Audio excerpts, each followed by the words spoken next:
ఈరోజు మా ప్రభుత్వం ప్రత్యేకించి మొన్ననే దేవాదాయ శాఖ మంత్రి గారు కూడా కొండా సురేఖ గారు కూడా రావడం జరిగింది. ఈ జ్ఞాన సరస్వతి దేవస్థానానికి సంబంధించి అభివృద్ధి ప్రధానంగా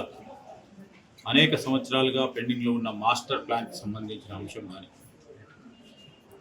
రాబోయే కాలంలో దేవస్థానానికి సంబంధించిన ఇక్కడున్న ఆలయానికి సంబంధించిన పెద్దలు బ్రాహ్మణోత్తములు మరి చెప్పినట్టుగా ఆలయాన్ని తీర్చిదిద్దే ఒక కార్యాచరణ తీసుకుంటామని ఆ ప్రయత్నంలోనే మా దేవాదాయ శాఖకు సంబంధించిన మొత్తం యావత్ విభాగం కానీ మంత్రి గారి అధ్యయనంలో దానికి తోడు ఈరోజు ఇక్కడ ఒక ప్రధానంగా ఈ జ్ఞాన సరస్వతి ఆలయం ఉండటం,